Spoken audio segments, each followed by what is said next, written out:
minutes ago, I called the Leader of the Opposition, the Honourable Peter Malinauskas, and I conceded, and I congratulated him on his campaign, and I congratulated him on becoming the 47th Premier of South Australia.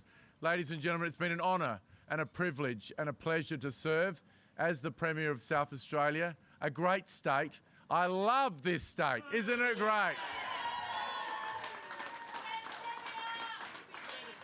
We came to government 4 years ago. An incredible situation. Since then we've had fires, floods, fruit fly, the coronavirus, bushfires. I think we leave South Australia in an immeasurably better situation than what we found 4 years ago.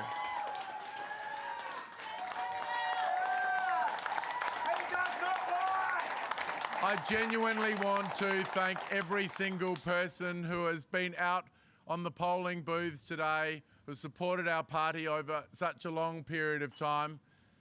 I also want to thank the voters of South Australia who turned out today. I think it's great that we live in a country where we can have free and open elections. When I look around the rest of the world at the moment, there's a lot of turmoil. In fact, there's a lot of tumultuous situations and volatile situations in Australia too. But I feel very grateful that we live in a democracy where everybody gets their vote. And today, the people of South Australia have spoken. They've elected a new government. But it doesn't take away from the work that we have done in South Australia over the last 4 years. We came to government. We came to government 4 years ago, promising more jobs, lower costs and better services. The figures came out this week. We have record full-time employment in South Australia. We have more young people coming back and staying in South Australia than ever before. We've got the fastest growing economy in the country. We've got record investment, record exports. And finally, in this state, we have turned off the brain drain.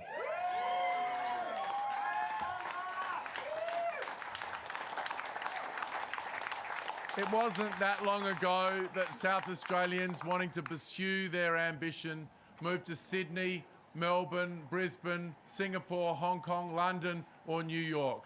People can now find their dream job right here in South Australia. We've become a magnet over the course of the coronavirus for some of the largest national and international companies. And I'm just so proud of the way that the people of South Australia have responded to the coronavirus and not had it break them, not had it destroy them, no big marches in the street, throwing flares in the air, throwing bricks through windows.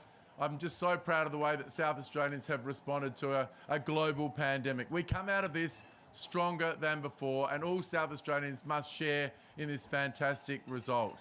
Of course, after this period of time, there are many people that I would like to thank. I'll try to do it as briefly as possible. But I have been the leader of the Parliamentary Liberal Party now for more than 9 years. It's been an honour and a privilege and a pleasure to serve this party. I'd like to thank my presidents of the party, starting with Lee Davis, who is our party president at the moment. Before him, the Honourable John Olsen. Before him, Steve Murray. And before him, Robert Lawson and Alexander Downer. They've all served well. To Sasha Meldrum, who has been the backbone of the Liberal Party in South Australia, the longest serving state director in the entire country. To Sasha and to all of the team at the headquarters, I say thank you very much. To the people of Dunstan who have elected me now in 2010, 2014, 2018 and 2022, I say thank you very much. I love my electorate.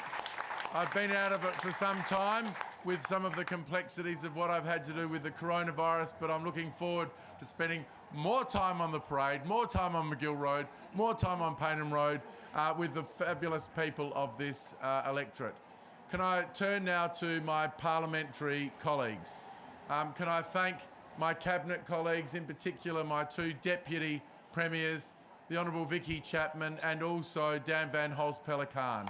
Can I thank the Treasurer, Rob Lucas, who departs the Parliament after 438 years. Well, 39 years, but it seems a long time, Rob. Thank you very much for your mentorship, your support, your counsel. I still plan to catch up with you every Sunday morning if we can organise that in your busy golfing calendar going forward. Can I say thank you to the Cabinet Secretary, David Spears, who's also been the Minister for the Environment and Water, to all of my Cabinet colleagues, to all of the members of the Liberal Party who have served over my time as the leader, my current party room, former members. Can I offer my congratulations to new members of the Parliament who will join us, in particular, Ashton Hearn, Penny Pratt, Sam Telfer, and I'm not going to call it yet, but I'm very hopeful that Alex Hyde will also join us in the South Australian Parliament. I love the Liberal Party. It is the party of choice. It is the party of free enterprise. It is the party which I think really captures the aspirations of this state and of this country. I grew up in a family where all four of my grandparents had only ever voted Labor their entire lives. My grandfather was a wharfie. My father went to Largs Bay Primary School. He went to the Lefevre Tech School. But the thing that my father taught me, which I think is the great dream of our state and our country, is that we do live in the best country in the world. And it doesn't matter where you're born, you can achieve whatever you like. And I've got to say, it's a great pleasure for me, the kid from Ethelton Primary, to be the Liberal Premier of South Australia. So I leave you tonight by saying this. Thank you for your support. I think we have immeasurably changed South Australia. We've put it on a new trajectory going forward. It is a very positive trajectory. And I've got to say, I've never felt more positive about the future of this state than I do at the moment. I've spent a lot of the last 4 years speaking to some of the largest companies in the country around the world, and I will continue to do this because I genuinely believe this is the best place on this earth, the most livable city. It's an affordable city. It's a city which I think has incredible values and will continue to attract the next generation of companies to our state. So thank you again for your support. It's been an honour and a privilege to be your 46th Premier, and I wish you all the very best for the future.